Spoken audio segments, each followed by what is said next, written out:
کیا آپ نے کبھی سوچا کہ ایک اتنی مضبوط، بہادر اور جذباتی خاتون جو جنگ کے میدان میں کھڑی ہو سکتی تھی، وہ بار بار بیمار کیوں ہوتی تھی؟ آج ہم بات کرنے والے ہیں بالا خاتون کی، اس میڈیکل مسٹری پر جو فینس کو سالوں سے کنفیوز کرتی آ رہی ہے۔ کیا یہ صرف ڈرامہ کا حصہ تھا، یا اس کے پیچھے کوئی ہسٹوریکل یا میڈیکل وجہ بھی ہو سکتی ہے؟ اور اگر ہم ہسٹری کی طرف دیکھیں تو عثمان بے کی زندگی کا سب سے اہم حصہ رہنے والی بالا خاتون کی ہیلتھ اسٹرگلز کا اصل راز کیا تھا؟ آج ہم اسی پر گہری ریسرچ اور میڈیکل انالیسس کے ساتھ بات کریں گے۔ بالا خاتون کو ہم نے ایک اسٹرانگ، اسپرچول اور ایموشنلی پاورفل عورت کے طور پر دیکھا۔ وہ شیخ ادابالی کی بیٹی تھی، ایک روحانی گھرانے سے تعلق رکھتی تھی۔ ڈرامہ کرولش عثمان میں ان کا کیریکٹر ایک ایسی عورت کا تھا جو سیاسی سازشوں کا سامنا کرتی ہے، دشمنوں کا مقابلہ کرتی ہے، ایموشنل ٹراما جھیلتی ہے اور بار بار فزیکل النس کا شکار ہوتی ہے۔ مگر سوال یہ ہے، ان کی النس صرف ویکنیس تھی یا سائیکولوجیکل اور انوائرمنٹل فیکٹرز کا نتیجہ؟ ڈرامہ میں بالا خاتون کو کئی مرتبہ بے ہوش ہوتے دیکھا گیا، تیز بخار، کمزوری، پریگنینسی کمپلیکیشن، زخموں کے بعد انفیکشن۔ اب اگر ہم 13ویں صدی اناطولیہ کے انوائرمنٹ کو دیکھیں تو آج کا ترکی ہے، تو اس وقت پراپر میڈیکل سسٹم نہیں تھا، اینٹی بائیوٹکس ایگزسٹ نہیں کرتی تھی، ہربل ٹریٹمنٹ اور روحانی علاج ہوتا تھا، یعنی چھوٹی سی انفیکشن بھی جان لیوا ہو سکتی تھی۔ چلیے اب تھوڑا ماڈرن میڈیکل پرسپیکٹو سے اینالائز کرتے ہیں۔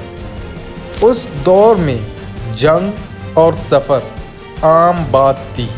اگر بالا خاتون کو کوئی انٹرنل انفیکشن ہوا ہو، جیسے انٹریٹڈ وونڈ یا چائلڈ برتھ انفیکشن، تو وہ بار بار بخار اور ویکنیس کا سبب بن سکتا تھا۔ ان کی پریگنینسی سٹوری لائن میں کمپلیکیشن دکھایا گیا۔ آج کے دور میں بھی پوسٹ پارٹم ڈپریشن اور فزیکل ویکنیس کامن ہے۔ سوچئے 700 سال پہلے کیا حالات ہوگی؟ خون کی کمی بھی ایک اسٹرانگ پاسبلٹی ہے۔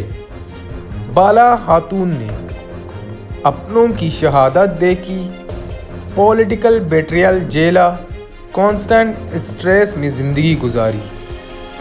کرونک اسٹریس امیونی سسٹم کو ویک کرتا ہے۔ آج سائنس پروف کرتی ہے کہ ایموشنل ٹراما فزیکل النس کا سبب بن سکتا ہے۔ اب ایک امپورٹنٹ سوال، کیا ریئل ہسٹری میں بھی بالا خاتون بیمار رہتی تھی؟ ہسٹری میں بالا خاتون کا ذکر لمیٹڈ ہے۔ وہ شیخ ادابالی کی بیٹی اور عثمان اسٹیٹ کے فاؤنڈر کی وائف، مگر ہسٹوریکل ریکارڈز ان کی ہیلتھ کے بارے میں ڈیٹیل نہیں دیتے۔ یہ زیادہ تر ڈرامیٹک انٹرپریٹیشن ہو سکتی ہے تاکہ ان کا کیریکٹر ایموشنل ڈیپتھ پا سکے۔ ٹی وی ڈراماز اکثر اسٹرانگ فیمیل کیریکٹرز کو النس کے تھرو ہیومنائز کرتے ہیں۔ جب بالا خاتون بیمار ہوتی تھی، عثمان بے کا ایموشنل سائیڈ سامنے آتا تھا، فیملی بانڈنگ اسٹرانگ ہوتی تھی، ویورز کا کنیکشن گہرا ہوتا تھا۔ یہ اسٹوری ٹیلنگ ٹیکنیک ہے، مگر اس کا مطلب یہ نہیں کہ وہ ویک تھی۔ ان کی النس کے باوجود وہ سیاست میں ایکٹیو رہی، ڈیسیشن میکنگ میں اسٹرانگ تھی اور اسپریچول اسٹرینتھ کا سمبل بنی رہی۔ اس رول کو پلے کیا اوزگے ٹرور نے۔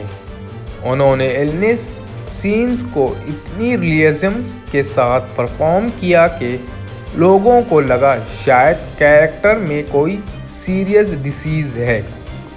ان کی ایکٹنگ نے بالا خاتون کو ایک ایموشنل اور ریئل انسان بنا دیا۔ تو دوستوں، بالا خاتون کی فریکوینٹ ایلنیسز کا راز کیا تھا؟ 13ویں صدی کا harsh environment, lack of medical facilities, pregnancy complications, chronic stress, dramatic storytelling, یہ سب فیکٹرز مل کر ایک میڈیکل مسٹری کریٹ کرتے ہیں۔ مگر سب سے امپورٹنٹ بات، بالا خاتون کو ان کی کمزوری سے نہیں بلکہ ان کی ہمت سے یاد کیا جاتا ہے۔ ان کی زندگی یہ ثابت کرتی ہے کہ فزیکل ویکنس کے باوجود روحانی اور جذباتی طاقت انسان کو مضبوط بناتی ہے۔ اگر آپ بالا خاتون کے کیریکٹر کو پسند کرتے ہیں تو کمنٹ میں لکھیں بالا خاتون، اور اگر آپ چاہتے ہیں کہ میں مالون خاتون یا کسی اور عثمان کیریکٹر کے میڈیکل انالائسس کروں تو وہ بھی ضرور بتائیں۔ ویڈیو پسند آئے تو لائک کریں، شیئر کریں اور چینل کو سبسکرائب کرنا مت بھولیے۔ اللہ حافظ۔